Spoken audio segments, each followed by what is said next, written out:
Berlin के episode 3 की शुरुआत में बर्लिन कायला से कैमरा हैक करने के बाद के प्लान के बारे में बताने को बोलता है। कायला आगे का प्लान बता ही रही थी, तभी ब्रूस वहाँ से उठता है और जाके फ्रिज का दरवाजा खोलता है। वो उसमें से एक बियर की बोतल निकालता है और उसे देखने लगता है। तभी बर्लिन ब्रूस से पूछता है कि ब्रूस, क्या तुम्हें वाइन पीना पसंद है? ब्रूस कहता है हाँ, मैं कभी कभी पी लेता हूँ। बर्लिन कहता है फिर देर किस बात की, बोतल खोलो और शुरू हो जाओ। ब्रूस बोतल खोलता है और वो एक गिलास वाइन खत्म कर देता है। बर्लिन कहता है एक गिलास से कुछ नहीं होता। वो उसे पूरी बोतल खत्म करने के लिए कहता है। वहाँ पर बैठे सारे लोग उन दोनों को देख रहे थे। ब्रूस को अपने लीडर की बात माननी पड़ती है और वो धीरे धीरे काफी मुश्किल से पूरी बोतल खत्म कर पाता है। बर्लिन कहता है मैं सबको बता दूं कि ये कोई आपका स्कूल नहीं है कि जब मन आया उठे और चले गए। यहाँ पर एक आदमी की गलती पूरी टीम को कम से कम 16 साल के लिए जेल भेज देगी, इसलिए हमारा प्लान सबको अच्छे से पता होना चाहिए। अब बर्लिन कायला से आगे का प्लान बताने के लिए बोलता है। कायला बताती है कि जब वहाँ पर आप लोग जाओगे तब मैं पहले से रिकॉर्ड हुआ वीडियो उनके कंप्यूटर पर प्ले करूंगी और अगर उनमें से कोई अंदर आएगा तो फिर से ओरिजिनल वाले कैमरे की वीडियो प्ले करूंगी। अब वो सब पहली बार रिहर्सल करने के लिए उस तिजोरी के अंदर जाते हैं। वो सब बहुत खुश होते हैं क्योंकि अब उन्हें बस इंतजार था वहाँ पर गहने पहुँचने का।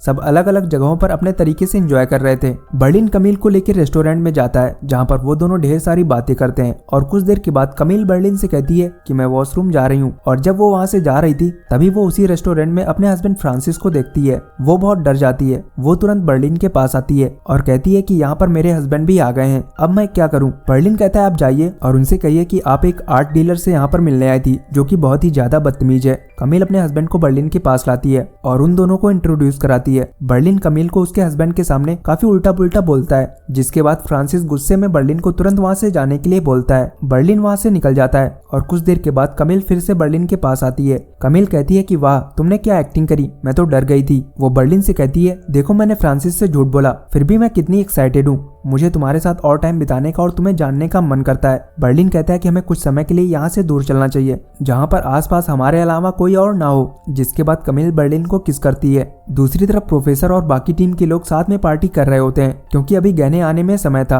तभी वहाँ पर प्रोफेसर की वाइफ का वीडियो कॉल आता है। वो दोनों अपने पिछले दिनों को याद करते हैं। तभी प्रोफेसर की वाइफ बोलती है कि मुझे लगता है कि हम दोनों को अलग हो जाना चाहिए। प्रोफेसर को कुछ समझ नहीं आता कि उसे क्या बोलना चाहिए। वो कहता है कि मुझे भी कभी कभी लगता है कि हमें भी एक दूसरे को स्पेस देना चाहिए और हमें फिर से एक मजबूत रिश्ते की शुरुआत करनी चाहिए। उधर से उसकी वाइफ बोलती है कि तुम्हें तो मेरे लिए टाइम ही नहीं रहता, तुम हमेशा अपने स्टूडेंट्स के साथ बिजी रहते हो, इसलिए अब मुझे तुमसे अलग रहना है। वो कहती है कि हमारे लिए अच्छा यही है कि हम दोनों कुछ दिन तक बात ही न करें और वो फोन कट कर देती है। प्रोफेसर बुरी तरह से टूट जाता है। वो वापस बाकी लोगों के पास जाता है। सारे लोग प्रोफेसर से कहते हैं कि क्या आप पार्टी करने साथ में चलेंगे? प्रोफेसर उनके साथ जाने से मना कर देता है। कैमरन प्रोफेसर को साइड देखकर उनके साथ रुकने के लिए कहती है। रॉय, ब्रूस और कायला पार्टी करने के लिए निकल जाते हैं, जहाँ पर ब्रूस रॉय से पूछता है कि अब तो बता दे मेरी बाइक कहाँ पर है, क्योंकि वो बाइक मैंने अपना पासपोर्ट देके किराए पर ली थी। रॉय कहता है कि वो बाइक तो पादरी के कैदियों के पास है। कायला कहती है कि तब तो हम बुरे फंसे, वो पासपोर्ट में लगी ब्रूस की फोटो के जरिए ब्रूस तक पहुंच जाएंगे। दूसरी तरफ कमील और बर्लिन एक साथ अच्छा टाइम स्पेंड कर रहे थे।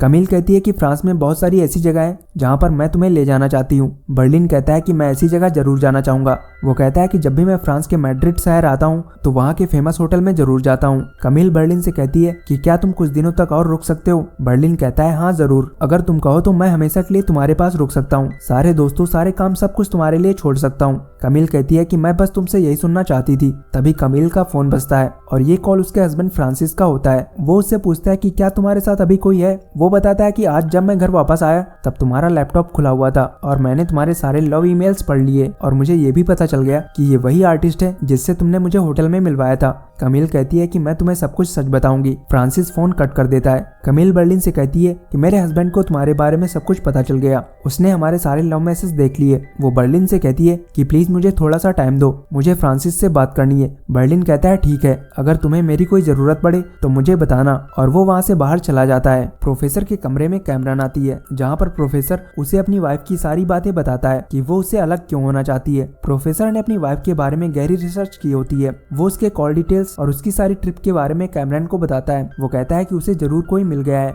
इसीलिए वो मुझे छोड़ रही है। कैमरन प्रोफेसर से कहती है कि तुम्हें अब उसे भूल जाना चाहिए क्योंकि तुम्हारे लिए उसका प्यार खत्म हो गया। वो कहती है कि आखिरी गहना तिजोरी में आ गया है और हमें चोरी आज ही करनी है। प्रोफेसर कैमरन से बर्लिन को बुलाने के लिए कहता है, जिसके बाद रॉय बर्लिन को कॉल करता है और उसे वापस आने के लिए बोलता है। बर्लिन कहता है कि ठीक है, मैं आ जाऊंगा, पर अभी मुझे कुछ काम है। वो कमील के पास जाता है, जहाँ पर कमील बताती है कि मैंने फ्रांसिस को हम दोनों के बारे में सब कुछ सच बता दिया। बर्लिन कहता है कि उसने क्या बोला। कमील कहती है कि मेरी खुशी के लिए वो चाहता है कि हम दोनों एक साथ रहें। वो कहती है कि वो बहुत ही अच्छा आदमी है, मैं उसे नहीं छोड़ सकती। बर्लिन कहता है कि आप दोनों के बीच में मैं कहां पर हूँ, जिस पर कमील कहती है कि तुम बस एक अट्रैक्शन हो। बर्लिन बुरी तरह से टूट जाता है। वो कहता है कि अगर आप बुरा ना माने तो मैं आज रात के लिए कोई और कमरा ले सकता हूँ। कमील कहती है हाँ जरूर, जिसके बाद बर्लिन अपने मिशन के लिए वो होटल छोड़ के चला जाता है और यहीं पर एपिसोड 3 खत्म हो जाता है।